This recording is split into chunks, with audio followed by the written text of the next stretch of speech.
Hi, everyone. Time for the very last of all, the last lecture of the semester. Please don't forget that your test is due on Wednesday. That would not be good. So please remember that's due at midnight on Wednesday. So be sure to get that in on time. I also want to encourage you to go fill out the course evals. I always feel like I have to, just give several gentle reminders. I know that it's a busy time of year and it's probably not like a massively high priority, but I do find them to be helpful and they help to inform future iterations of the class. So I do appreciate your feedback, especially, since this has been kind of a strange year of operation or semester of operation, especially here at the end. I actually feel like some elements of this have worked decently well, and I may incorporate some of this in future iterations of the course, although I do think that the face-to-face format is superior. I think there are some things that are helpful, even in this venue, that have been somewhat of a revelation to me. Okay, so here's the plan. I don't feel like getting into the p-value paradigm is going to be all that helpful. I prepared for it. I started to do it, and then I thought, you know what? This is just kind of opening a can of worms.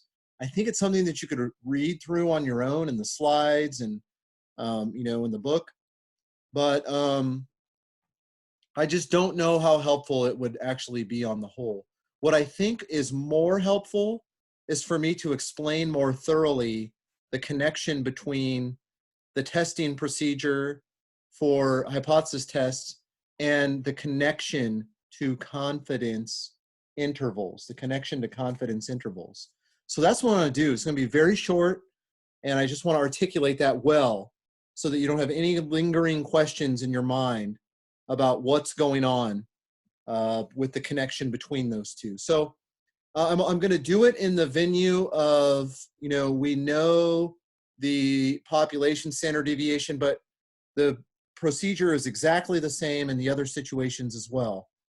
Okay, so the null hypothesis is always, and again, we're only talking about means, but you know that for other population parameters, you set these things up similarly. Okay, so the null hypothesis is that the population mean equals some specific number. You compute the test statistic, so you compute the sample mean, subtract the assumed null hypothesis mean, and divide by the standard deviation of x bar, which is sigma over the square root of n, where sigma is the population standard deviation. Okay. I had kind of hinted at a connection between confidence intervals and this stuff, but I really want to make this exceedingly clear what's happening. Okay. So for instance, in this situation right here, like where so the null is always that the mean is equal to something, some number, okay? And let's look at this example right here. The case where the alternative hypothesis is that the mean is different from mu0, okay? So I reject if my test statistic, right, z is my test statistic. I reject if my test statistic is too big or too small in this case, because then I start to suspect, what in the world am I doing so far in the tails of this distribution with mu0 right in the middle? If, what am I doing way out here in the tails if the null hypothesis is true?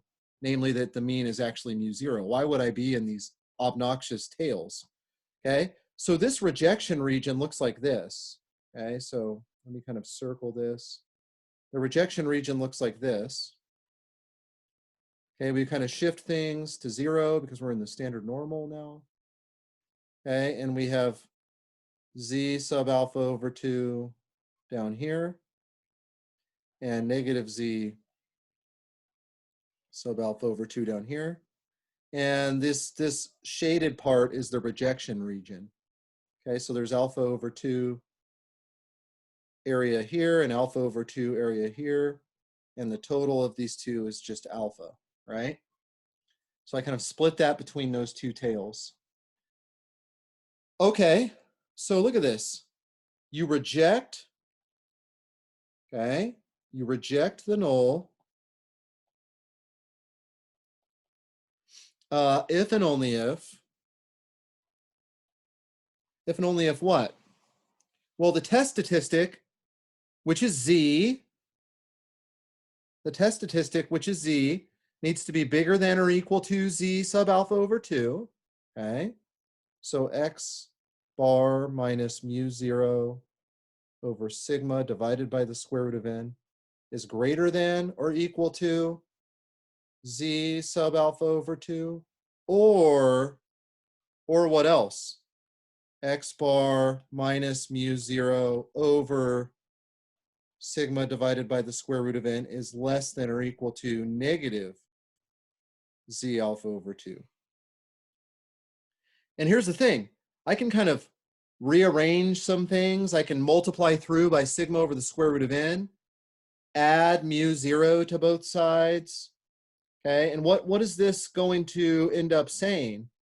Well, this first thing is the same thing as mu 0. So this is if and only if mu 0. Like if I multiply through by sigma over the square root of n, okay, and then I subtract Z alpha over 2 times sigma over the square root of n over, and then I add mu 0 to the other side, I get that mu 0 would be less than or equal to X bar minus Z alpha over 2 times sigma over the square root of n. Or, and by the way, doesn't that look familiar? It looks a lot like the confidence interval, left-hand endpoint of the confidence interval. So if and only if mu 0 is less than or equal to the left-hand endpoint of the confidence interval, or telling you by the same reasoning, mu 0 greater than or equal to X bar plus Z alpha over 2. If you kind of do the algebra, you'll see that this is Z alpha over 2 times sigma over the square root of n. Okay? So in other words, let's just write this down. You reject the null if and only if, look at this, mu 0 is either less than or equal to that or greater than or equal to that other thing. So that just means that mu 0 does not belong to, right, is not an element of the confidence interval. Okay, X bar minus, right, because it's smaller than or equal to this left-hand endpoint. So it's not in this interval. X bar minus Z alpha over 2 times sigma over the square root of n. X bar plus Z alpha over 2 times sigma over the square root of n. Okay. And that's very interesting, because that means you reject the null if and only if mu 0, the assumed mean under the null hypothesis, doesn't belong to the confidence interval that you would compute based on your sample data. Okay, so this is a 100 times 1 minus alpha % confidence interval. Okay, so in other words, this confidence interval right here consists of all acceptable values for mu 0. Okay, so that interval consists of all null hypothesis means that you would not end up rejecting the null hypothesis. But if your mu 0 isn't in that confidence interval, you reject. Okay, you would reject that thing. Okay.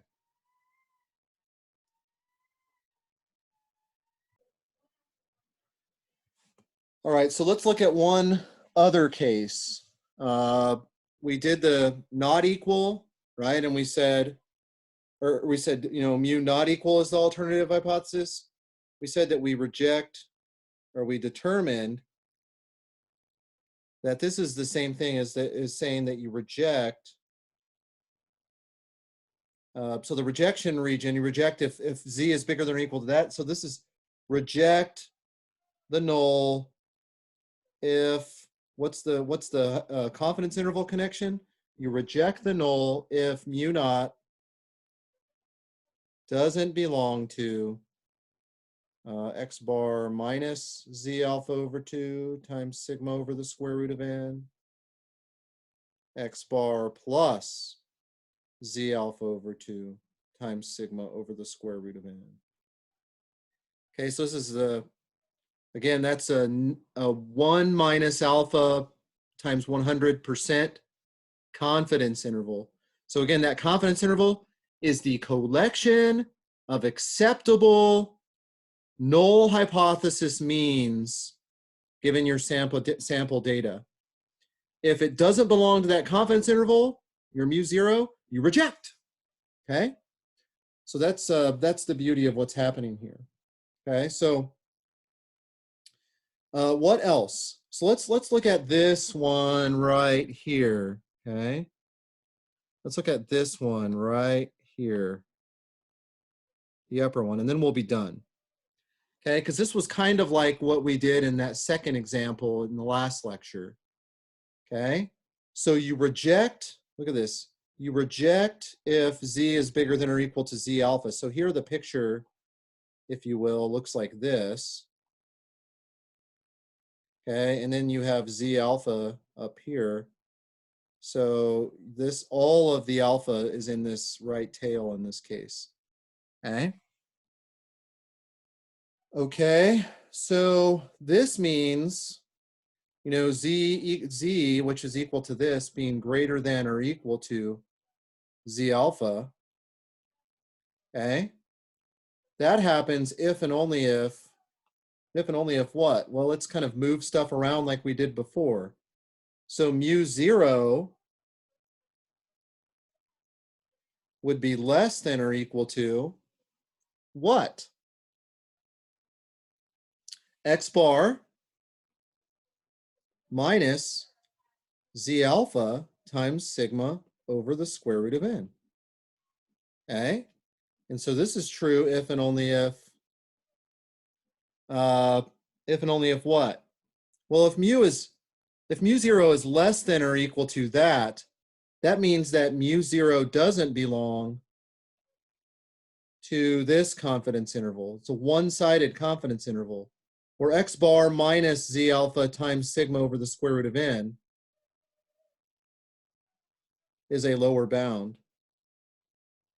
Okay? And by the way, that's the same thing as, so you reject, right? So you reject if and only if that happens. So let's write this down here. You reject the null if mu 0 doesn't belong to this one-sided confidence interval. X bar minus Z alpha times sigma over the square root of n, comma, infinity. So again, this right here is a one-sided, this is a one-sided 100 times 1 minus alpha percent confidence interval. Okay? So that confidence interval, that one-sided confidence interval, is the collection of acceptable null hypothesis means. And if your null hypothesis mean is outside of that one-sided confidence interval, you're done. You say, no, I reject. Okay? And that's exactly what we did in the second example at the end of last lecture. Okay? So I just wanted to clarify again, just the connection between hypothesis testing and confidence intervals. Hopefully this has done that to some extent. I'm going to leave it at that. And I'm going to say that I enjoyed teaching this class.